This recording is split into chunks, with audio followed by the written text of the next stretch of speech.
자, 시작합니다. 26학년도 고등학교 1학년 6월 모의고사 20번 때 갑니다. 20번부터 24번까지 독해 5개 잘 보세요. 학교에서 이미 해주는 학교도 있습니까? 이거 수업 해주는 학교? 18번 때는 안 하는 거 같아. 20번 때는 안 할 거 같아. 아니, 그러니까 명석고 수업 해줘 이거? 모르겠습니다. 20번은 안 할 거 같아. 20번 때. 20번 때는 안 한다고요? 30번. 아, 수업을 안 해준다고? 그럼 내용을 아예 모르겠네요. 명석고는? 아니, 대성고는? 대성 수업은 안 해주고 그냥 나온다고만 해요? 따로 어려운 거 질문 받는 시간을 주신다고. 아, 네. 자, 먼저 내용을 먼저 보겠습니다. 20번 내용은 어떤 내용이냐? 내용 설명 먼저 할게요. 자, 여기 이제 요거 보는 게 더 좋을 것 같더라고. 여기 보니까 여기 글의 흐름 나오는 거 여기 보는 게 좋을 것 같습니다. 잘 봐. 운전이나 요리를 배울 때 누군가의 지도를 받으며 연습하다가 처음에는 지도를 받으며 연습을 합니다. 결국 스스로 자연스럽게 할 수 있게 된다. 그렇잖아요? 처음에는 운전, 요리는 처음에는 지도를 받고 그러다가 자연스럽게 하는 것처럼 아이들도 이런 똑같은 방식으로 가치라는 걸 배우게 된다는 거죠. 가치. 가치라는 것도 요리 배우는 것처럼 처음에는 지도를 받다가 나중에 자연스럽게 그 가치를 알게 된다. 자, 그러니까 부모들은 어떻게 해야 되느냐? 아이들이 여러 행동을 할 때, 행동을 연습할 때 일단 부모는 지도자로서 중요한 것에 주의를 기울이며 도와줘야 돼요. 가르쳐야 돼요. 가르쳐야 됩니다. 처음엔 지도를 해줘요. 그리고 칭찬과 격려로 꾸준히 지지를 해줘야 그 가치에 대해서 스스로 배우게 된다. 부모가 올바르게 지도하지 않으면 아이는 미디어나 또래의 가치관에 무방비로 이끌리게 되므로 부모가 직접 나서서 좋은 사람으로 성장하도록 차근차근 도와야 합니다. 라는 내용이에요. 내용 알고 독해 들어가면 훨씬 쉬워요. 자, 비유적인 표현으로 설명을 했는데 이제 정리를 하면 무슨 말입니까? 아이의 가치지도, 부모로서의 가치지도에 대한 내용이다 라는 걸 알 수 있고요. 자, 시작합니다. 기억해봐라. 어떻게 너가 운전하는 방법, 요리하는 방법을 어떻게 배웠는가? 어떻게 배웠는가를 기억해봐라. 너는 연습을 했다. 누군가가 너에게 코치를 해줘요. 지도를 하는 동안에 연습을 합니다. 그리고 컴마 다음에 ing는 그리고 뭐뭐하다. 그리고 너에게 뭐 해야 될지를 상기시켜준다. 생각나게 한다. 뭐 할 때까지? 네가 할 수 있을 때까지. 스스로를 가르치고 스스로를 가르칠 수 있을 때까지 계속 생각나게 해준다. 알겠죠? 순서대로 다시 한번 하면 지도를 합니다. 코치를 하면 코치를 하면 연습을 합니다. 그리고 계속 리마인딩을 해줘요. 생각나게 해줘요. 잘할 때까지. 그러면서 스스로 코치를 합니다. 스스로 코치를 하고 그런 다음에 결국에는 저절로 그것을 하게 된다. 오토매티컬리. 저절로. 자동으로 하게 된다. 자, 하다 보면 스스로 알게 된다. 자, 이게 이제 이만큼 보조관념이에요. 진짜 하고자 하는 말이 아닙니다. 운전이나 요리가 아닙니다. 진짜 하고자 하는 말은 뭐다? 이거다. 자리 찾기 문제 나옵니다. 여기까지가 이제 보조관념이라고 합니다. 하고자 하는 얘기가 아니라 비유적으로 설명하는 부분이에요. 자, 지금부터 하고자 하는 얘기, 원관념으로 넘어가는 시점. 요게 가치라고 하는 것도 가치라는 걸 배우는 것도 흡사 똑같다. same way, 똑같은 방식으로 가치라는 것도 똑같이 배운다. 마찬가지다. 가치도 마찬가지다라는 얘기죠. 그 그들은 연습을 합니다. 다양한 종류의 행동을 연습합니다. 행동. 그러는 동안 너는 부모죠, 부모. 코치로서의 당신은 도와줍니다. 뭐 하도록 도와줘? 그들이 관심을 기울이도록. 관심 또는 집중. 관심을 기울이도록. 뭐에 기울이느냐? 중요한 것. 이게 바로 가치죠. 중요한 것에 관심을 기울이도록 도와줍니다. 두 가지에 관심을 기울이는 겁니다. 자, 중요한 것에 관심을 기울이고, 그리고 중요한 기술을 미세 조종하도록. 자, 미세 조종, 세밀하게 조종한다라는 말이에요. fine은 여기서 fine dining 할 때 fine이에요. fine dining이 여러분 좋은 저녁이라는 뜻이 아니에요. 아주 미세한 저녁 식사다. 세밀한 저녁 식사다. 세밀하게 튠한다. 튜닝한다. 다듬다. 중요한 기술을 다듬습니다. 자, 일단 중요한 것에 집중하고 그 다음에 그 세세한 기술에 이렇게 또 관심을 기울이도록 도와주는 겁니다. 과정이 비슷하죠. 처음에만 가르쳐 주는 겁니다. 그리고 연습하고 다시 생각하고 결국에는 스스로 할 수 있게끔 해주는 것처럼 가치도 중요한 게 뭔지 중요한 거에 관심을 가질 수 있도록 도와주고 그 다음에 중요한 기술에 좀 다듬을 수 있게끔 해주시고 너는 그들을 지지해줍니다. 칭찬을 해서 지지해줍니다. 격려를 해서 지지해줍니다. 부드러운 상냥한 부드러운 리마인더 생각나게 해주는 사람 맞다 그렇지 라는 조언자 조언하는 말들 조언이라고 하면 되겠네요. 조언 이런 것들을 가지고 그들을 지지를 해줍니다. 만약 네가 아이를 코치하지 않으면 그 아이는 알게 될 것입니다. 다른 곳에서 찾게 될 것입니다. 다른 곳에서 코치를 찾게 될 것입니다. 그죠? 다른 곳에서 찾아요. 그러니까 부모가 가르쳐야 되는데 부모가 안 가르쳐주면 다른 데에서 코치를 찾고 그리고 미디어나 그 다음에 친구들, 또래 아니면 그녀의 관심을 사로잡는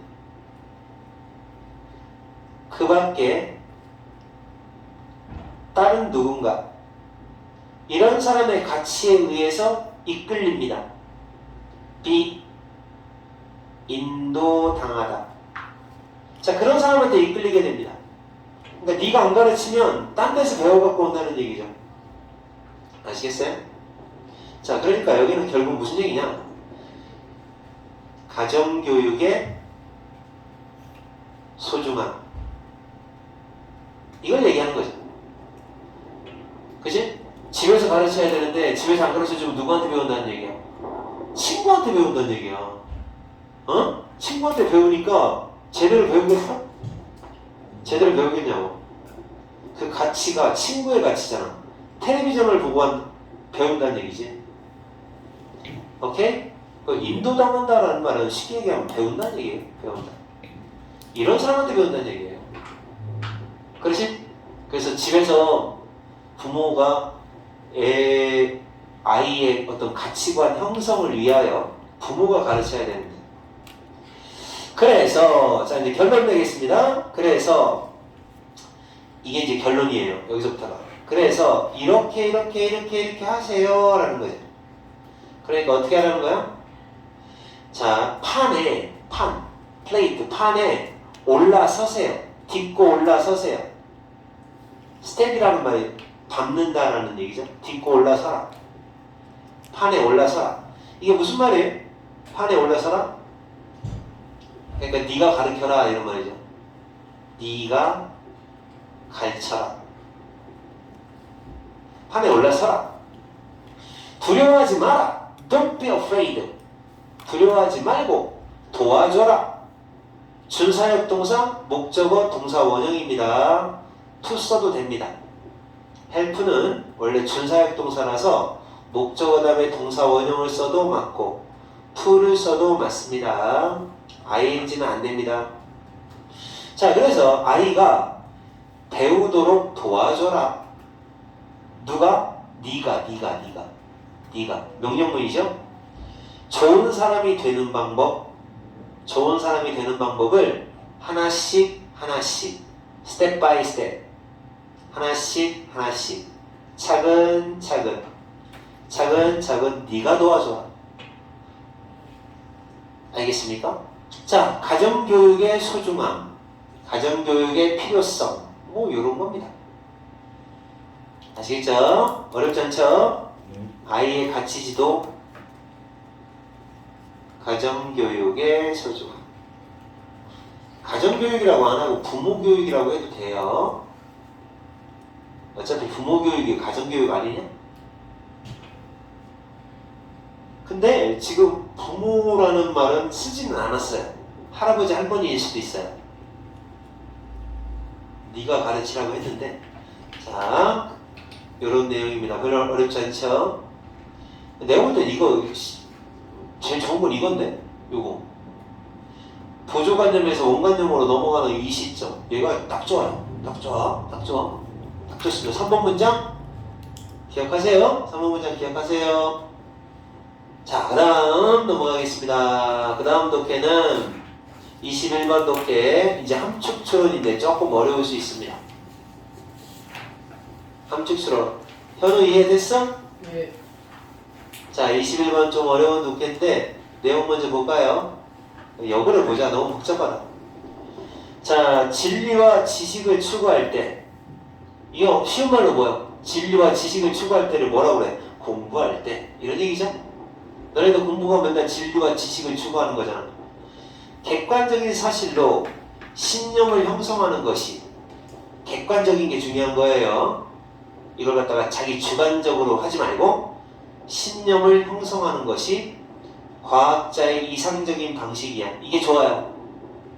그러니까 과학 공부할 때, 과학을 연구할 때 과학자로서 일단 객관적인 사실로 신념을 형성하는 게 중요한 겁니다. 근데 이게 이상적이야. 근데 현실적으로는 안 그래요. 현실에서는 이렇게 사실로 신념을 형성해야 되는데 신념을 정당화하는 진술을 오히려 찾는다라는 거죠. 자기가 신념을 먼저 만들어. 그런 다음에 그거를 갖다 합리화하는, 내 신념이 맞잖아 라는 그런 말만 찾아다녀요. 그게 변호사 방식이거든요. 이렇게 한다 이거죠. 알겠습니까? 그러니까 원래 원칙은 뭐야? 객관적 사실을 바탕으로 아 그렇군 하고 신념을 형성해야 맞는데 이게 원칙이에요. 그런데 이미 신념을 갖고 있어. 변호사가 그렇잖아요. 자기 의뢰인이 무죄라고 나오면, 의뢰인이 왔어. 그럼 무죄라는 신념을 가지고 무죄가 될 만한 증거를 찾아다니잖아요. 무죄를 만들기 위한 증거를 찾아다니잖아요. 그게 바로 변호사 방식인데, 이 자기가 신념을 먼저 만들어내요. 그런 다음에 이 신념에 맞는 그런 맞는 진술, 정당화하는, 그걸 딱 합리화하는 그런 증거에 해당되는 말들만 찾아다니는 방식. 이게 현실적이다. 안 된다 이거죠. 이게 좋다 이런 얘기야. 알았어요?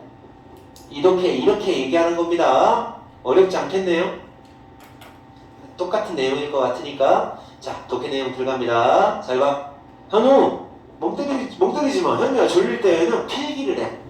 선생님 글씨 좀 깨끗하게 써주고 싶은데 마음이 급해서 못하겠다. 자, 글씨 깨끗하게 써줘볼게. 그래도 그것만이라도 필기해. 예.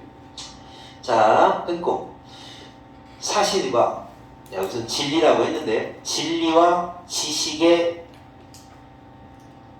이상은 고전적인 이상입니다. 이상은, 자, 이게 중요한 말이에요. 진리와 지식의 이상은 바로 어떻게 하는 거다? 아이디어에 대한 시장이라는 개념이다. 아이디어 시장. 자, 제대로 된 건 이거예요. 아이디어라는 시장. 아이디어라는 시장. 아이디어를 위한 시장. 이게 바로 그 개념, 컨셉은 개념이라는 단어예요. 자, 근데 이게 이제 무슨 말인지 잘 모르니까 이 아이디어를 위한 시장이라는 게 뭔지 모르니까 여기 설명하고 있어요. 그게 뭐냐면, 자, 생각하는 개인으로서, 생각을 하는 사람들로서 우리는 그냥 컴피팅, 여러 가지 아이디어를 접하게 됩니다. 경쟁하는 아이디어를 접합니다. 경쟁하는 아이디어는 여러 가지 아이디어를 말합니다. 대립적인 아이디어. 경쟁하는 아이디어를 접하게 됩니다. 생각하다 보면 우리는 평가합니다. 그 아이디어들을, 여러 가지 그 아이디어들을 평가합니다. 자, 어떻게 평가하죠? 리얼리티, 현실에 가장 잘 맞는 것, 베스트 피트예요. 베스트 피트. 가장 잘 맞는 거에 대하여 잘 맞는지를 평가합니다. 자, 현실의 기준이죠. 자, 시장에서 물건 사듯이 하는 거예요. 물건 사듯이 여러 가지 아이디어, 리얼리티가 진짜인데 여기다 아이디어가 여러 가지가 있으면 이거한테 딱 맞는 걸 찾아요. 이거 아니야, 맞아, 이런 식으로.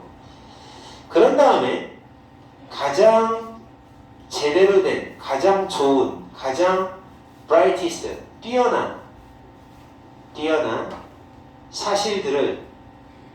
사실들이 우리의 신념의 근간, 중심을 형성하도록 사역동사, 목적어, 동사원형 그렇게 시킵니다. 알았죠? 그러니까 이제 이것이 우리의 신념의 근간이 리얼리티죠. 결국 요놈이 빌리프예요. 신념. 그래서 여러 가지 아이디어, 어떤 팩트, 이런 팩트, 저런 팩트들을 안 맞아, 뭐 이런 식으로 해서 얘를 중심으로 한다라는 얘기입니다. 자, 중심이 뭐다? 신념이 중심입니다. 리얼리티가 중심입니다. 얘네들을 중심으로 해가지고 각종 아이디어나 팩트, 사실들을 이렇게 맞는지 안 맞는지 맞춰보는 거죠. 이런 방식이야. 알겠습니까? 이게 근본적인 거예요. 근데 여러분, 팩트라는 말은 잘 들어야 돼요. 팩트는 뭐를 팩트라고 합니까? 이건 객관적인 거야, 주관적인 거야? 이거는 객관적 사실을 팩트라고 하는 거예요. 객관적 사실. 그치?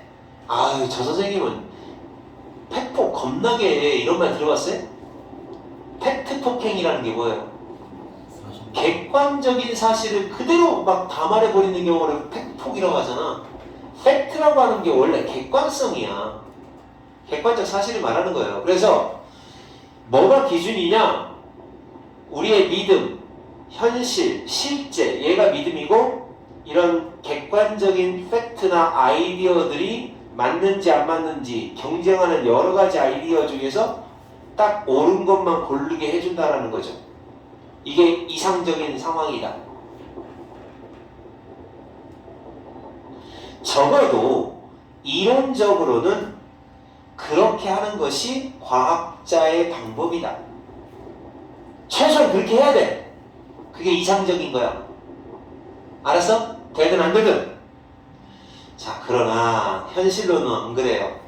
자, 이제 여기가 알맞은 자리를 찾는 부분이 되겠습니다. 자, 여기입니다. 3번 문장. 계속 3번 문장이 맞네요. 그러나 현실적으로는 거꾸로 하고 있다는 얘기죠. 현실적으로는 어떻게 하고 있다? 실제로는 대부분의 시간 동안, 대부분이에요. 그냥 대부분, 우리는 정당화가 무슨 말인지 모르는 사람은 그냥 합리화, 나쁜 말로는 변명하기, 변명 둘러대기, 이유 찾기, 이런 게 바로 justification이라는 단어예요. 넌 나 그거 왜 먹었어? 아, 아유 왜냐면요 이렇게 하는 거 있죠. 그게 바로 justification이에요. 너는 어제 나 토요일날 왜 안 왔어? 아 왜냐면요 이렇게 하는 거. 그게 이제 둘러대는 거. 변명 둘러대기, 핑계대기, 이유 찾기, 안 좋은 말로는. 그래서 이것이 이제 시장에 나와 있다라고 했으니까 이게 흥하다. 우리는 정당화를 많이 한다라는 말이죠. 정당화를 많이 한다. 시장에 나와 있다는 얘기는 많이 한다는 얘기예요. 정당화를 위한 시장. 이 속에 빠져 있대요. 정당화 짓거리만 한다는 얘기죠. 좋아 보여 안 좋아 보여 정당화라는 게. 안 좋아 보여. 맨날 변명만 둘러대는 거야. 응? 신념을 바탕으로 아이디어를 찾는 방식이어야 되는데 맨날 변명만 둘러대는 거지. 실제로는 우리는 그 변명거리, 그 말들을 찾아다녀요. 쇼핑해요. 그러니까 그들이 아이디어를 포함시키기 때문에 아이디어가 막 들어있으니까 얘를 찾는 게 아니고 but because 수거죠. 수거. A 때문이 아니라 B 때문이다 라고 하는 수거죠. Not because A but because B. A 때문이 아니라 B 때문에 그런 뜻이에요. 그래서 단어를 여기서 단어라고 하는 말은 뭐를 의미하느냐? 변명거리죠. 변명거리. 정당화거리. 그러니까 쉽게 번역을 하면 변명거리죠. 이유거리. 변명거리를 찾아다녀요. 그 변명거리가 아이디어가 포함되어 있어요. 이건 해부하고 똑같은 단어예요. 그냥 아이디어가 있기 때문이 아니라 그냥 아이디어에 관한 스토리를 포함하고 있기 때문에 스토리. 그러니까 완전히 껍질 같은 거죠. 아이디어의 이야기가 들어있기 때문에 역시 마찬가지 변명거리죠. 변명거리만 막 찾아다닌다. 그게 아이디어라는 핵심이 있는 게 아니야. 그냥 알았어? 그러니까 이제 자기만의 이론을 하나 딱 만들어내는 거지. 자기만의 어떤 신념을 만들어내고 그거에 대해서 이유를 찾아다니는 거야 이제. 이렇게 하는 애들 있잖아. 난 너 싫어 라고 못을 박아요. 왜 싫은데? 그럼 말을 못해. 말을 못해. 싫은 이유 잠깐 내가 몇 개 찾아볼게 라고 해도 막 찾아다녀. 그래서 싫어. 이래서 저래 싫어. 이런 얘기야. 이 방식을 쓴다는 거지. 이게 변호사 방식이에요. 당신은 무죄! 의뢰인이 원하는 게 그걸 거 아니야? 변호사한테 무죄라고 하는 신념을 가지고 무죄가 되는 증거들을 찾아나가는 방식이죠. 왜 무죄가 될 수밖에 없는지를 찾아나가는 거죠. 이러면 안 된다는 거죠. 과학자는 이러면 안 되고 팩트가 이렇게 팩트들을 하나하나 다 모아야 돼. 객관적인 다 모아가지고 딱딱딱딱딱딱딱딱딱 아하 그러고 보니까 이런 걸 통해서 신념을 만들어 나가는 거죠. 그래서 이런 거는 사실 좀 어렵게 설명을 하면 이거예요. 이런 방식을 뭐라고 하냐면 귀납적 방식이라고 하고요. 이런 방식을 연역적 방법이라고 하는 거예요. 결론을 먼저 내놓고 시작하는 건 연역적 방법. 그 다음에 객관적인 사실을 통해서 하나의 어떤 이론, 하나의 신념을 만들어내가는 방식을 귀납적 방식이라고 하는데 과학에서는 귀납적 방식을 추구해야 된다. 이런 얘기거든요. 사실은. 근데 이제 그러지 말고 여러분은 이해를 못할 것 같으니까 여기다 그림을 이쁘게 그려줄게. 자, 현우야? 그림 그려? 이렇게 하란 말이야. 과학의 올바른 방식은 띵띵띵띵띵띵띵띵띵띵띵 신념. 이런 과정이어야 한다. 신념. 이게 이상적인 방식이에요. 자, 그런데 이상적 과학입니다. 자, 근데 현실적 과학은 어떻게 하고 있느냐? 이렇게 한다는 거죠. 신념을 먼저 잡아놔요. 그래 놓고서 이유를 찾아다녀요. 찾고 이유 찾기. 이게는 이제 변호사 방식입니다. 이렇게 하는 거예요. 알았습니까? 이해 갔죠? 네. 이 한쪽 의미는 어려워요. 원래 어려운 독해인데, 이제, 자, 종종 우리는 그 증거들을, 진술이라는 게 말이에요, 말. 증거라고 해도 돼요. 증거 찾아다니는 것이 증거를 찾고 있는 건 아니다. 사실로서 이해하기 위해서 우리가 믿어야 하는 것, 이게 바로 신념이죠. 믿어야 하는 것을 우리가 이해하도록 돕기 위해서 팩트로서의 진술을 찾아다니고 있는 건 아닙니다. 그러니까 다시 말해서 신념을 딱 정해놓고 신념에 대한 이해, 알아내다라는 말인데, 우리가 이해하도록 돕기 위해서, 이게 목적이죠. 신념을 이해하도록 돕기 위하여, 신념 이해가 최종 목적이에요. 이 목적을 찾기 위해서 팩트들을 찾아나간다. 목적을 찾기 위해서 팩트들을 찾아나가는 게 아니라는 거죠. 맞습니까? 이런 식으로 신념이라고 하는 것에 대한 팩트들을 찾아나간다. 이게 아니라는 거죠. 이렇게 찾는 게 아니다. 보통 우리는 우리가 믿고 있는 것, 이게 신념입니다. 신념은 이미 알고 있다. 우리는 신념이 먼저 잡혀 있다는 얘기죠. 신념을 먼저 잡고 있다. 신념을 먼저 잡고 있다. 우리가 추구하고 있는 것은, 이야, 아야, 이야, 미치겠다.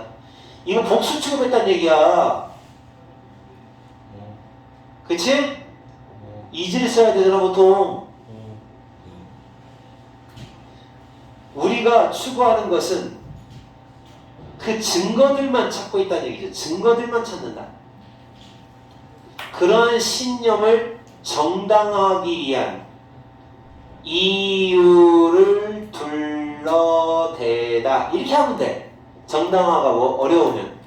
그 믿음에 대한 정당화, 이유를 둘러대기 위한 그런 말들, 진술, 다른 말로 하면 증거죠. 이런 증거들만 찾고 있다.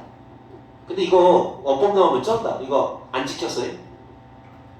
우리가 추구하는 게 여러 개인 거지. 여러 개라 이거지. 증거들을 막 여러 개 찾는다는 거지.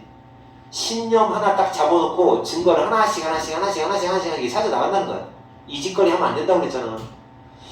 그게 변호사의 방식이거든요. lawyers, 변호사의 방식인데 이 짓거리를 하고 있다. 이게 이만큼이 현실의 과학입니다. 현실이 이렇다라는 얘기예요. 알았습니까? 아, 여기서도 그러네. 여기까지. 자, 선 하나 더. 여기까지. 아, 여기서도 다네. 여기까지네. 3번 문장부터는 현실이 그렇다. 현실이 이 지랄이다. 언어는 이 기능을 위하여 좋을 수도 있다. 언어로 이렇게 하는 거죠. 하지만 그것을 사용할 수 있다? 더 잘 해내기 위해서. 그러니까 언어가 이런 기능에 딱이다. 이런 기능에 좋을 수는 있지만 우리는 그것을 더 잘하기 위해서 사용할 수 있다. 그러니까 언어라는 건 하나의 핵심이 아니라 스토리죠. 스토리라고 하는 건 어떤 팩트가 있으면 이런 거지. 여기가 팩트가 있고 하나하나 이유를 찾는다고 했잖아. 이 스테이트먼트에 해당되는 것들은 언어에 해당되는 거예요. 이 말이라고 하는 건 그냥 더 잘하기 위해서 사용할 수 있는 거에 불과하지, 이 기능을 하는 거에 좋은 건데 더 잘하게끔 해주는 거지 핵심은 아니라는 얘기예요. 핵심은 아니다. 알겠습니까? 그래서 언어를 다룸으로써, 언어를 좀 더 큰 존중감을 가지고 다룸으로써 우리는 간단한 자기 방어 그 이상을 해낼 수도 있다. 그러니까 지금 언어에 대해서 찬양하는 거 아닙니다. 글이 더 있어요. 뒤에 글이 더 있습니다. 언어를 너무 막 존경심을 가지고 제대로 언어를 다룸으로써 우리는 간단한 자기 방어 그 이상도 해낼 수가 있다. 근데 또 반전이 있어요. 하지만 언어가 전부는 아니다라고 얘기를 하는 독해예요. 알았습니까? 그러니까 이 독해는 완성되지 않은 독해야. 요 정도까지는 할 수 있다라는 거죠. 그리고 뒷부분이 자 이렇게 진행이 되는 거예요. 뒷부분이 여기 결론 부분에서 언어가 자기 방어나 정당화 기능에 쓰일 수는 있어요. 그죠?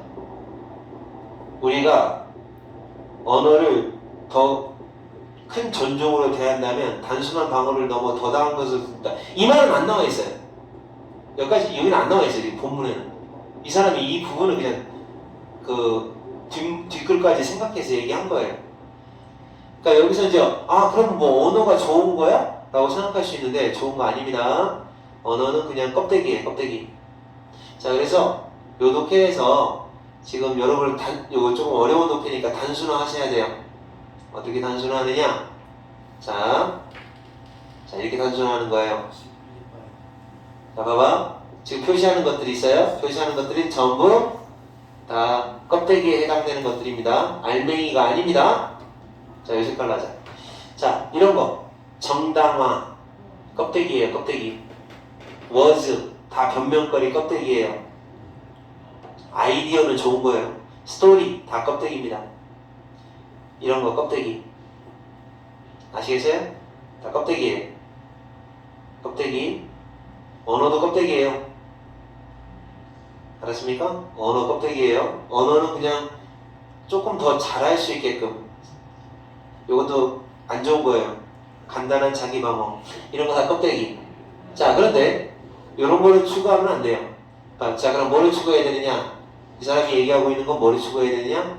자, 이 사람이 추구해야 되는 건 리얼러티. 리얼러티, 현실, 믿음, 그리고 가장 좋고 뛰어난 팩트, 아이디어, 이런 걸 추구해야 돼. 이게 핵심이에요. 이런 거 핵심입니다. 이런 것을 더 중요시 여겨라. 오케이? 이거. 우리의 믿음. 여기 믿음. 핵심이에요, 핵심. 우리의 믿음, 신념. 믿음. 이런 것들. 이런 것들을 추구해야 된다라는 거죠. 알겠습니까? 자, 그러니까 껍데기를 찾고 있는데 껍데기 버려라. 얘가 진짜다. 라고 얘기하는 거죠. 알겠어요? 어렵죠? 네. 네, 그래서 이해는 했을 겁니다. 그래서 이렇게 이해를 하시면 돼요. 그래서 아마 이 독해는 이렇게 각각의 단어들이 뭐를 의미하는지 알고 있어야 이해가 될 것 같습니다. 조금 어려운 거 했네. 이제 쉬운 거 하자. 쉬운 거. 자, 그 다음에 하나만 더 하고 조금 쉬었다 할게요. 저쪽에 있는 애가 자꾸 졸아. 자, 이걸 가지고 한번 해볼게요. 어떤 내용인지. 현우 자꾸 졸지 마. 예. 자, 합니다. 현우가 읽어봐. 시작. 오랫동안 어려운 문제를 연구하며 여기서 예를 드는 게 누구야? 유레카 그런 사람이 누구야? 아인슈타인이요.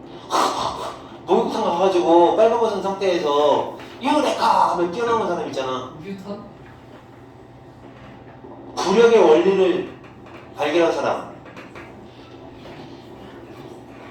누구야? 아르키메데스. 이 사람이 그러잖아. 뭐 어떻게 순금을 왕이 선물을 받았는데 아르키메데스한테 이게 진짜 순금인지 아닌지 알아내달라 뭐 이랬는데 어떻게 하지? 하면서 고민하다가 결국 목욕탕에 들어가갖고 그 부력 원리 이렇게 뭐가 이렇게 물로 어떻게 해가지고 하는 거를 알아내서 깨달음을 딱 얻으면서 알았다라는 뜻으로 유레카라고 외친 사람이잖아. 이게 깨달음의 순간을 유레카라고 하는 거야. 그래서 학원 이름도 유레카가 많아. 유레카 학원. 자, 그래서 오랫동안 어려운 문제를 연구하고 있었어. 아르키메데스처럼. 그랬을 때 관련 정보에 폭넓게 주의를 기울여 왔다면 오히려 편안한 상태에 있을 때에는 창의적 해결책이 번뜩 이는 유레카의 순간에 맞이할 확률이 높다는 거야. 그러니까 전제 조건이 있어. 그러니까 편안한 상태에 있을 때 창의성이 생긴다는 거지. 마음이 편안할 때 창의성이 생긴다는 거야. 유레카의 순간을 맞이한다. 아하! 이게 만화에서 보면 이거잖아. 아! 이제 알았다. 이런 거지. 아! 알았다! 하면서 이렇게 이런 전구가 반짝일 때가 있지. 이렇게 편안한 상태일 때는 창의성이 발휘된다는 얘기인데, 근데 전제 조건이 있어. 어떤 전제 조건이 있느냐? 오랫동안 어려운 문제를 연구하고 있어야 돼. 그리고 폭넓게 주의를 기울여 왔어야 돼. 그러니까 자기가 오랫동안 연구한 상태야. 그리고 열심히 정보를 많이 알아. 그럴 때에는 평화로운 순간에 그 해결책이 딱 떠오를 때가 있다는 거죠. 알았어요? 이런 거죠. 봐봐, 선생님이 설명하면 안 나와요. 이때는 안 나와요. 에라 모르겠다. 아유, 좀 쉬자. 아! 이렇게 된다는 거죠. 쉴 때 깨달음이 온다는 거죠. 자, 그래서 그러면 창의력을 향상시키는 방법에 대해 설명하는데, 따라서 이러한 자연 발생적인 창의성, 저절로 생기는 창의성을 키우려면 특정한 하나의 주제에만 얽매이지 말고 가치 있는 결과로 이어질 수 있는 다양한 것들에 두루두루 주의를 기울여야 한다. 그러니까 그거만 매달려 있지 말고 그냥 산책도 좀 하고 그렇게 다른 것 쪽으로 주의를 기울이다 보면 창의성이 향상이 된다는 거죠. 즉 관심사를 국한하는 것이 아니라 폭을 넓혀야 돼요. 경험의 폭을 넓히는 것이 창의력을 기르는 핵심이다. 경험과 관심의 범위가 좁아지면 상상력도 좁아져서 결국 창의성이 해가 된다.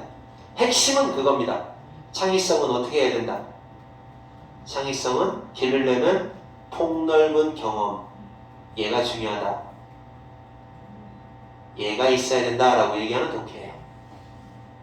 내용은 이제 다 알았죠? 간단하지? 여기서 못 알아듣는 말 있어? 그러니까 이렇게 하는 거지. 어떡하지 하고 막 연구에만 매달리고 있으면 안 된다는 거죠. 이것저것 딴 거 하다 보면은 그렇게 폭넓은 경험이 쌓여서 창의력이 더 좋아진다는 얘기예요. 스티브 잡스 얘기하고 비슷한데? 스티브 잡스라는 사람은 아무 관련도 없는 그런 자기 하는 일에 아무 관련 없는 공부를 많이 했다고 하죠. 뭐 폰트 공부, 나중에 이제 다 이제 도움이 됐다고 하는데 이것저것 막 하다 보니까 이제 스마트폰을 만들게 되었다. 뭐 이런 얘기 있잖아요. 아냐고 너 저기 나열을 자꾸 진짜 사진 찍어놓고 싶다. 현우야, 그래 자 그냥 차라리 불쌍하다. 차라리 자 독해 하나 던져. 하나 뭐 틀린다고 해서 뭐 네 점수에 해가 되겠냐? 자, 그러니까 다시 한번 설명해 볼게. 뭐라고? 정리해봐. 어떻게 해야 된다 그랬어? 여러 가지. 창의성은 어떤 때 나온다? 기본 전제 조건이 있어요. 이거에 매달려 있어야 되는데 어떤 일에 매달려 있다라고 하면 그럼 언제 창의성이 생긴다? 폭넓은 한 가지에만 몰두하지 말고 폭넓은 경험을 해야 된다. 경험을 이것저것 해봐라. 그러면 창의성이 생긴다 하는 거죠. 과학자들은 뭐 과학의 연구만 열심히 한다고 해서 창의적인 결과가 나오지는 않는다는 거죠. 그럼 그런 사람들은 그래야겠네. 골프도 치고 노래방도 가고 또 뭐 그냥 그림도 좀 그리고 뭐 요래야지 이제 그 사람은 창의적인 결과가 나올 수 있다는 거죠. 자, suppose 생각해봐라. 네가 뭐 하고 있다고 생각해봐. have been working. have been ing는 과거부터 계속 뭐뭐 해오고 있다. 오고 있는 중. 이런 말입니다. have been ing는. 자, 생각해봐라. 네가 무엇에 몰두해 있다고 합시다. work on, 몰두하다. 무엇에 몰두하고 있어요? 해결하려고 노력 중이라고 합시다. 뭐를 해결하려고 하냐? 어려운, 챌린징, 어려운 기술 문제, 기술적 문제를 수년 동안 해결하려고 노력해오고 있다고 가정을 해보자. 자, 그렇죠? 과학자로서, 공학자로서 어려운 기술적인 문제를 몇 년간 지금 낑낑대고 있다고 해보자. 자, 가령, 또한 또 생각해보자. 자, 네가 뭐하고 있다? 관심을 기울이다. Pay attention to. 계속해서 관심을 기울여 오고 있다. 자, 뭐에도 관심을 기울이고 있느냐? 너가 다른 일입니다. 다른, 그 밖에 다른, 그 다른이라는 뜻이에요. 너가 마주하는 그 밖에 다른 일에도 역시 관심을 같이 기울이고 있다. 그 문제와 관련될 수도 있는 그 문제와 관련될 수도 있는 이렇게 꾸며주면 안 돼. 관련될 수도 있는 그런 다른 문제, 너가 만나는 다른 문제, 관련될 수도 있는 다른 문제, 이런 문제에도 역시 관심을 갖고 있다. 그럼 이 부분은 뭐예요? 자, 연구 말고 다른 폭넓은 겁니다. 폭넓은 경험. 이것도 하고 있다고 합시다. 관련성이 있어야 돼. 관련성 있는 다른 일도 같이 하고 있다고 합시다. 그러면 어떻게 될까요? 몇 년간 연구를 하고 있고요. 다른 폭넓은 경험도 같이 하고 있어요. 그런 경우에 아마도, 이거 아마도란 뜻이에요. 세 개 합해서. 찬스 있어야 돼. 대신 생략 가능합니다. 아마도 창의적인, 그 문제에 대한 창의적인 해결책이 갑자기 팝콘이에요. 팝콘인 줄 알아요? 톡 하고 튀어나오니까 팝콘이에요. 여러분 컴퓨터 화면에 팝업 창이라고 들어봤죠? 팝업? 톡 하고 튀어나오는 창. 톡 하고 튀어나온다. 갑자기 네 마음속에서 톡 하고 튀어나온다. 네가 휴식을 취하고 있을 때, 릴렉스할 때 톡 하고 나온다는 거죠. 그러니까 창의력이 갑자기 나오는 건 두 가지죠. 뭡니까? 자, 폭넓은 경험 말고도 그 전 거는 뭐야?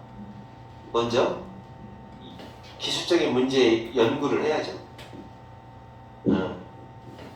수년간의 연구 플러스 폭넓은 경험, 그러면 창의성이 나온다 이 말이죠. 톡 하고 나와요. 톡 하고 나옵니다. 얘기죠? 자, 그 다음에 그런 유레카의 순간, 이렇게 톡 하고 나오는 순간을 유레카라고 하는 순간이 되겠죠? 유레카가 이제 뭔지 모르는 사람은 이 유레카 순간이 무슨 뜻인지 모를 수 있어요. 이건 못 들어봤냐? 왜? 아르키메데스가 진짜로 모기탕에서 뛰어나오면서 빨간먹고 뛰어나오면서 이제 알았다! 그거잖아요. 유레카의 순간이 뭔지 모르는 게 이렇게 써놔요. 깨달음의 순간. 이거죠. 팝옵의 순간. 마음속에 팝옵의 순간. 그러니까 이제 여기는 그 설명하는 거죠. 그러니까 큰 통찰력이 발명 또는 발견이나 발명의 결과를 이끌 때 이어지다. 통찰력이 발견으로 이어질 때 그 순간, 이 순간이 종종 예상치 못한 때, 예상치 못한 뜻밖의 시간에 발생하다. 해프하고 똑같습니다. 뜻밖의 상황이 발생하기도 한다 이거죠. 엉뚱한데. 알았어요? 이 두 가지가 바탕이 되면 뜻밖의 상황. 자, 이 두 가지 발생하면 창의성이 예상치 못한 뜻밖의 상황에서 해결책이 딱 나올 때가 있다는 거죠. 갑자기 커피 먹다가 그렇군. 맞아. 그런 거죠. 자, 이제 이런 상황에 대해서 이제 그러면 어떻게 해야 되느냐? 결론을 내는 거죠. 그러므로 하고 결론 냅니다. 자, 자연 발생적이라는 뜻이에요. 자연 발생적인 창의력을 길러내기 위해서는 향상시키기 위해서는 우리는 뭐를 해야 될까요? 자, 우리는 뭐 해야 될까요? 우리는 뭐 해야 된다? Pay attention to 집중해야 됩니다. 뭐에 집중하느냐? 가치 있는 잠재적으로 가치 있는 결과로 이어질 수 있는 일, 가치 있는 결과가 만들어질 수 있는 일, 그쵸? 이거에 집중해야 된다라는 거죠. 근데 S가 없었어요. 여러 개인가 봐. 자, 잠재적으로 가치 있는 결과로 이어질 수 있는, 이어지다. 쉬운 말로 하면 그렇고요. 뭐뭐한 결과를 초래하다. 가치 있는 결과를 초래할 수 있는 그런 일들에 집중을 해줘야 된다 이거죠. 그쵸? 다시 말해서 얘가 바로 폭넓은 경험이죠. 다른 경험, 관련성 있는 폭넓은 경험에 집중해줘야 된다. 이것은 의미하는 건 아니다. 너가 좁히라는 뜻이 아닙니다. 관심을 좁혀라. 특정한 주제, 한 가지 특정한 주제로 관심사를 좁혀야 된다는 뜻이 아닙니다. 그럼 어떻게 해라? 넓혀라. 관심사를 넓혀라. 오히려 반대로 넓히는 거. breadth 이거 반대말. 경험의 넓힘이죠. 경험의 폭이 바로 이렇게 하세요. 경험의 폭이라고 하지 말고 넓은 경험. 그렇게 쓰시면 돼요. 그렇게 해석하는 게 더 좋아요. 폭넓은 경험이 창의력의 핵심이다. 키워드, 요 단어, 독해 키워드. 이 독해에서는 창의력의 핵심은 이거래요. 폭넓은 경험. 네 경험이 제한받으면 좁은 범위의 주제로 한정이 되면, 자, 만약 경험이 좁은 범위에만 있다면, 그러면 너의 상상력의 imagination, 상상력의 범위가 상상력의 범위도 마찬가지로 좁아질 거다. 알겠습니까? 경험을 좁히면 상상력도 좁아진다. 이것은 앞에 있는 문장 전체, 이것은 창의력에 harmful, 해가 된다. 자, 그러니까 결국은 요점 정리한 게 딱 맞았죠. 뭐라고 정리가 됐어요? 폭넓은 경험이 필요하다는 거예요. 뜻밖의 상황에 창의력이 만들어진다. 이게 키워드예요. 끝이에요. 이 내용이. 잠깐 쉬었다. 얘네들 오늘 좀 더 해야 되겠다. 3번 가겠습니다. 23번 내용은 무슨 내용인지 먼저 들어가겠습니다. 23번 수치심. 여러분 있어요? 저 있죠? 인간의 존재 자체를 부정하여 나란 존재는 왜 있는 거야, 뭐 이런 식으로 변화의 의지를 꺾는 파괴적 감정이래요. 수치심은 좋은 거야, 안 좋은 거야? 안 좋은 거요. 안 좋은 것이지만 수치심은 안 좋은 거래. 근데 죄책감은 좋은 건가 봐. 죄책감이라는 건 사실 비슷하잖아. 수치심과 죄책감 좀 다른가? 자, 죄책감은 자신의 행동을 반성하고 더 긍정적으로 개선하게 만드는 강력하고 건설적인 동기다. 좋은 거래. 알았어요?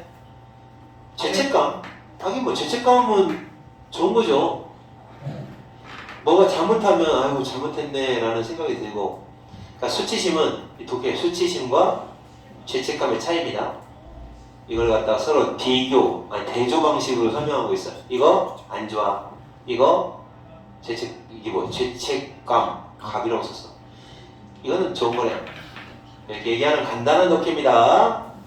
자, 가겠습니다. humiliation 써보세요. 이게 수치심이라는 단어예요. shame이라고 쉬운 단어가 쓰였는데, 자, 여러분 학교 수준에서는 humiliation을 사용할 가능성이 있죠.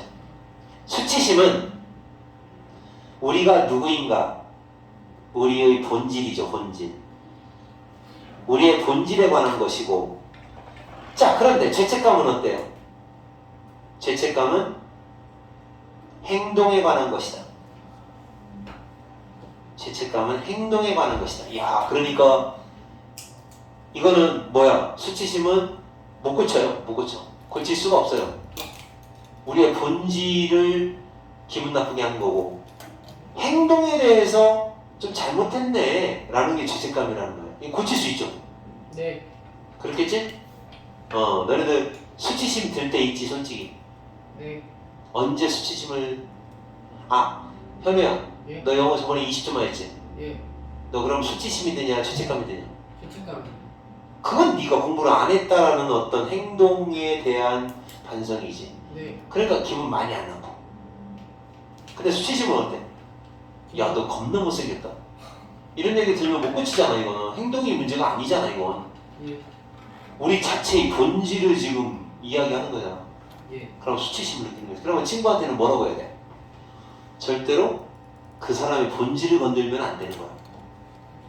본질 건들지 말고 뭘 건드려야 돼? 행동을 건드려야 돼. 교정할 수 있는 행동. 그렇지? 그래서 선생님도 웬만하면 죄책감이 드는 팩트 폭행을 하죠. 절대로 수치심을 건들지는 않아요. 찌질이? 찌질한 행동을 한다라는 얘기예요. 우리는 죄의식을 느낀다. 죄책감을 느낀다고요. 언제? 자, 죄책감을 느끼는 경우가 언제인가 확인해 볼게요. 자, 우리가 했던 무언가, 간단하게 말하면 행동이에요. 우리가 해왔던 거, 행동. 또는 하지 못했던 거, 이것도 행동이에요. 잘못된 행동. 우리가 되고 싶어하는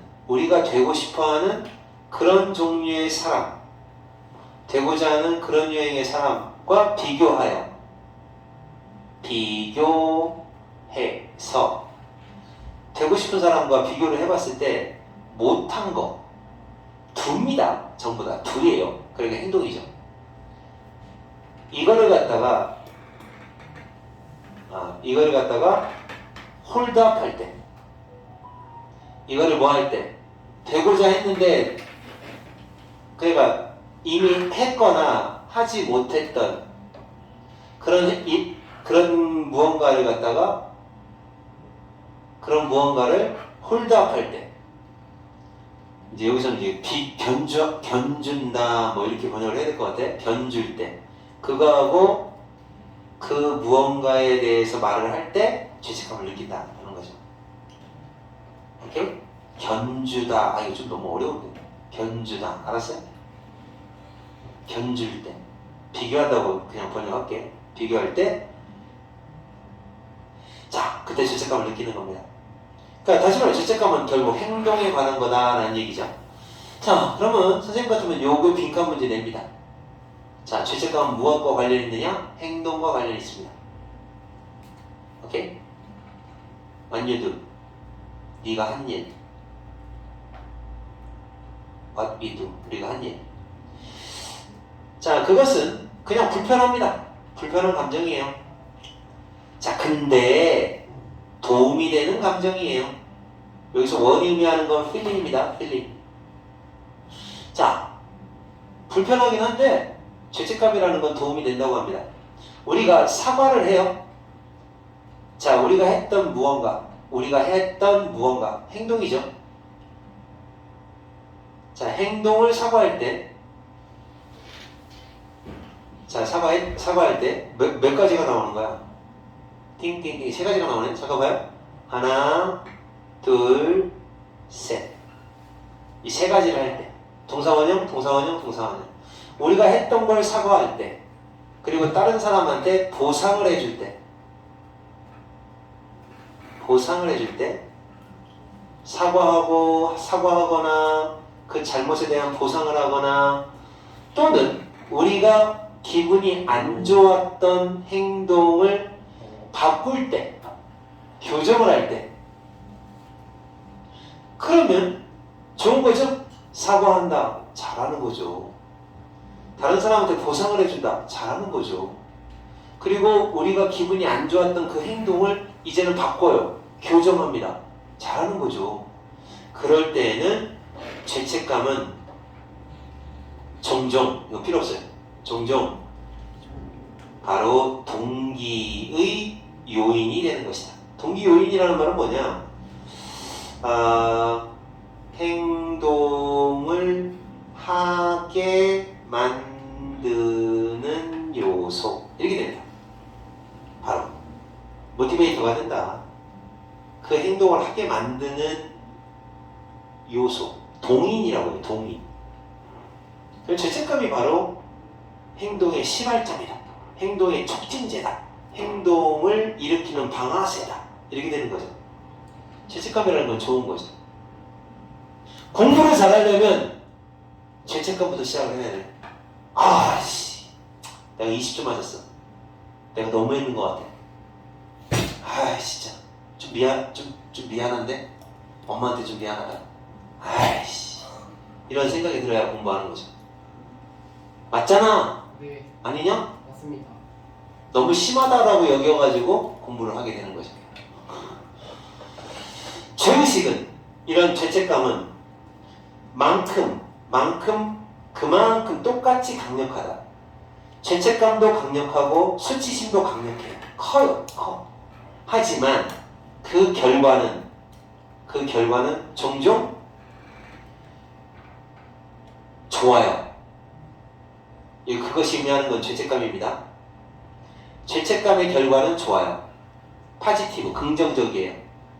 반면 수치심은 디스트럭티브예요. 파괴적이에요. 알아들었어요? 이렇다고 선생님의 행동을 보여주면 죄책감이 든다. 내가 너무한 것 같아. 열심히 해야지. 이거야. 긍정적이야. 근데 쪽팔려. 죽어버릴 거야. 이렇게 된다는 거야. 수치심은 진짜.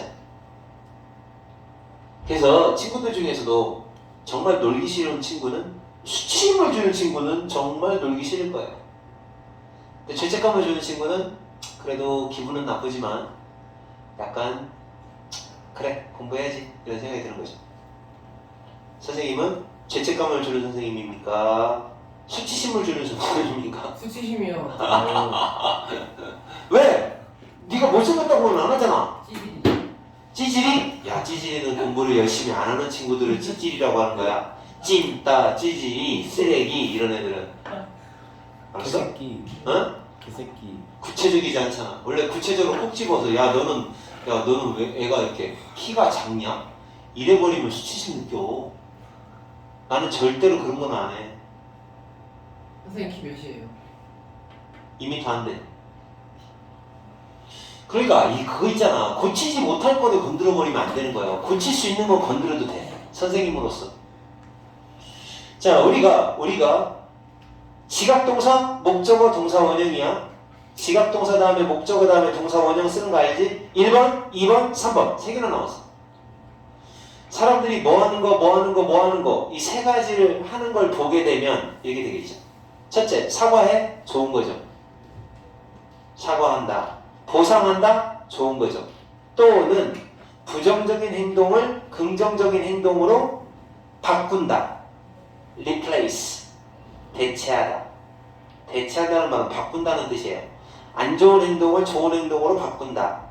그러는 모습, 요 세 가지, 한 개, 두 개, 세 가지를 보게 되면 죄책감이라는 게 바로 행동을 바꾸는 모티베이터가 된다는 얘기죠. 동기 요인이 된다는 거죠. 동인이 된다. 수치심은 아니고 죄책감이 동인이 되는 거죠. 수치심을 받으면 잘하고 싶지 않아요. 근데 죄책감을 받으면 잘하고 싶어져요. 사실상 내가 한 연구에서 보면 나는 발견했다. 자, 뭐를 발견했느냐? 이 사람의 연구 결과 라라랄랄라라는 게 밝혀졌다라는 거죠. 뭡니까? 수치심이라는 건 좀먹는다는 거죠. 부식시킨다고 그러죠. 좀먹는다라고 하는 거예요. 깎아먹는다. 부식이라고 하면 안 되는데 좀먹는다고 해야 돼요. 자, 우리의 일부분을 좀먹는다. 우리가 바뀔 수도 있어, 더 잘할 수 있어 라고 믿고 있는 우리의 그 일부분을 좀먹는다는 걸 알게 되었다. 이게 무슨 말이냐? 결국 수치심은 어떻다? 간단하게 말할게. 디스트럭티브다. 파괴적이다. 와우. 이 얘기죠. 한 단어로 딱 말하면 수치심은 파괴적인 거라는 걸 밝혀진 거죠. 알았어? 그래서 이렇게 그 사람의 본질을 건드는 그런 그 말은 안 하는 게 좋아요. 안 하는 게 좋습니다. 알겠습니까? 변하지 않는 거. 여자들한테 뚱뚱하다고 하면 어떻게 될까요? 살 빼죠. 수치심을 느끼겠죠? 살 빼면 되는 거예요. 아, 그건 또 살 뺄 수 있겠네. 그거는 그러면 야, 너 뚱뚱하다. 근데 그 여자애들은 되게 싫어해. 노력을 안 하니까 뚱뚱하는 거예요. 그게 안 그럴 수도 있어. 안 뚱뚱해져. 아니, 안 날씬해져. 그럴 수도 있어요. 그래서 함부로 그런 거 건들면 안 돼. 애들이 말이야 하진이한테 자꾸 새까맣다고 그런단 말이야. 선생님 못하게 하거든.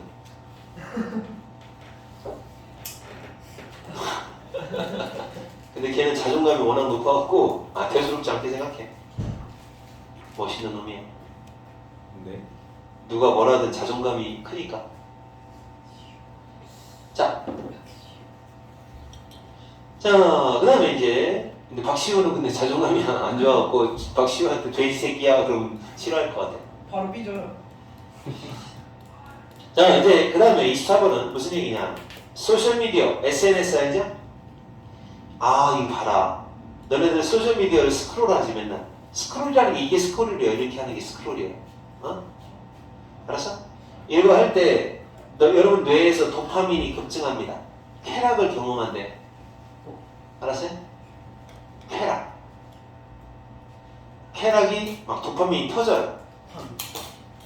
그렇지만 인체는 균형을 유지하려는 항상성 때문에 곧바로 도파민 수치를 기준선 아래로 급격히 떨어뜨린대. 그러니까 오히려 결국 SNS 스크롤하기 전보다 기분이 더 나빠진대.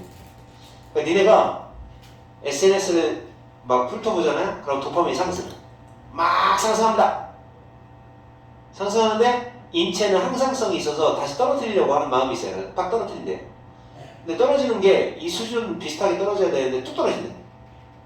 그래서 오히려 그 전보다 후가 더 오히려 화가 난대. 기분이 더 나쁘신대. 알겠어요? 그러니까 이 독해는 무슨 얘기야? SNS, 인스타그램 좀 그만해라. 과학적으로 하는 얘기입니다. 네. 알았어? 천영이 알겠냐고. 너 SNS도 그만하라고. 네. 얘가 그러잖아. 그만하라잖아. 이거는 마치 그거하고 똑같네. 그럼 봐봐. 도파민은 도박도 그렇잖아. 도박은 어때?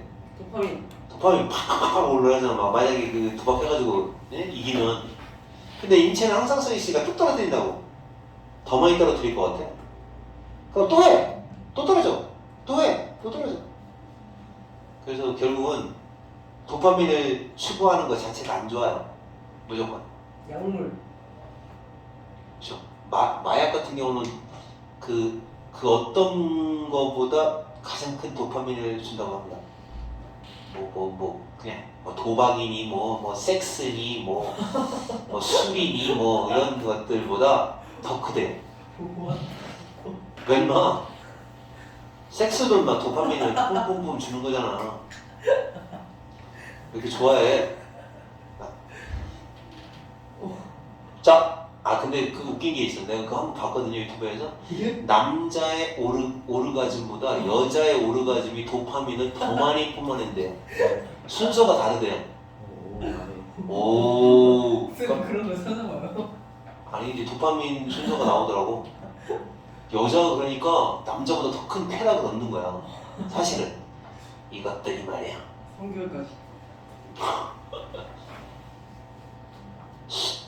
술 같은 것도 막 이렇게 되고, 운동하고 난 다음에 그 기쁨, 이것도 도파민 뿜뿜 주고. 도파민 주는 거 많던데. Let's look at, 살펴보자. 너의 뇌에 무슨 일이 발생하고 있는지. 오케이. 오늘 배운 것 중에 take place라는 단어가 있었어요. taking place 이렇게 바꿀 수가 있고요. 또 happen 이렇게 바꿀 수가 있는 거죠. happening. 다 occurring, taking place, happening. 일어나다, 발생하다. 뇌에서 무슨 일이 발생하는지를 살펴보자. 스크롤 할 때, 자 접속사 다음에 주어 플러스 비동사는 생략됩니다. 따라서 여기 생략된 말은 we are. 얘가 생략됐다고 보시면 돼요. 우리가 SNS를 스크롤 할 때, SNS를 살펴볼 때 빠른 도파민의 활동, 빠른 도파민의 활동. 이때가 빠른 도파민의 활동인데, 이런 활동, 너의 뇌에서 발생하는 일, 빠른 도파민이 형성이 됩니다. 너는 SNS 앱을 열어본다. 간단하게 얘기하면 뭐야? 그만큼. 너네들 하는 거. 인스타, 페북, 또 뭐 있냐? SNS, 카톡, 이것도 SNS야. 등등등. 이런 걸 열어본다. 즉시 너는 지각동사 다음에 목적어 다음에 동사 원형입니다. 즉시 너가 느낀다. 기분이 좋아진다. 이거죠? 기분이 좋아지는 걸 알아챈다. 알아채다. 지각동사입니다. 그죠? 정말 나는 모르겠는데? 난 짜증나는데? 나는 카톡 볼 때마다 짜증나. 각종 소식이 날라와서. 그러면 너의 도파민의 수치가 어떻게 될까요? 올라가요. 어느 정도 올라가요? 많이 올라가. 많이 올라가요. 믿을 수 없이 빨리 올라갑니다. 그리고 기쁨은 어떻게 돼요? 좋아져요. 경험되죠. 기쁨이 경험돼요. 네 뇌에서 기쁨이 탁 터져요. 잘 모르겠네. 진짜냐? 어떠냐? 너네들 SNS 이렇게 딱 보다 보면은 기분이 막 좋아지냐? 아니요. 자기 하여튼 깨닫지 못하지만 뭔가 좋으니까 자꾸 하지 않을까? 네. 조금이라도 재밌잖아요 라고 하는 것 자체가 도파민을 추구하는 거 아닐까? 자, 이것이 만들어내는, 자 여기 봐봐. 주어, 동사, 여기에 관계대명사가 생략되어 있는 거야. 이것이 만들어내는 어려움은 또 안 좋은 점이죠. 여기 계속 그러네. 이 3번 문장이 또다시 알맞은 자리죠. 이것이 만들어내는 안 좋은 점은 바로 뭐다? 우리의 우주에 있는 모든 것과 마찬가지다. 뭐뭐와 마찬가지. 우리의 우주의 모든 것과 똑같다. 그 우주가 뭐야? 물리학에서 설명하듯이 우주 원리와 똑같다. 올라가는 것은 반드시 내려온다 라고 하는 원리. 여기 이제 빈칸 문제로 나오는 거예요. 도파민의 원리는 올라가면 반드시 내려온다. 이게 원리입니다.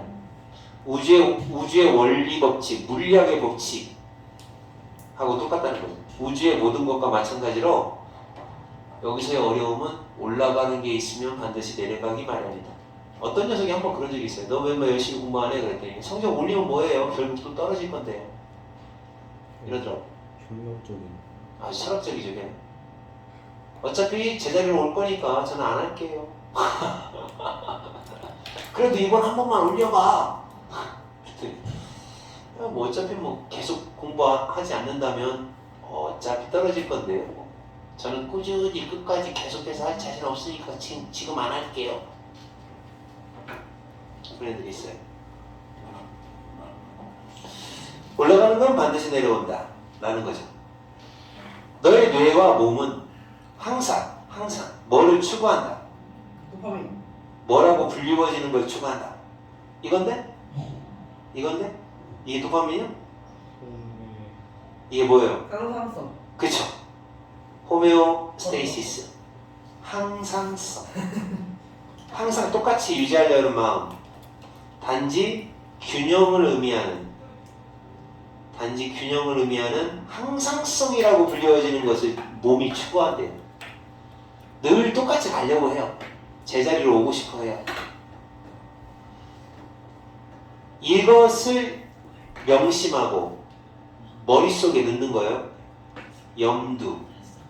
염두에 두고 도파민의 수치가 겁나게 믿을 수 없을 정도로 빠르게 증가를 하면 스크롤을 할 때 그러면 뇌는 생각을 하는 거죠. 와우! 도파민 수치가 어째서 이렇게 높지? 와우! 너무 높은데? 낮춰야겠는걸? 그렇게 한다는 거예요. 어째 이렇게 높지? 그래서 항상성, 즉 균형이라고 하는 걸 이뤄내기 위하여 그 다음에는 도파민이 갑자기 빠르게 떨어져야 한다. 같은 양 너의 기본선,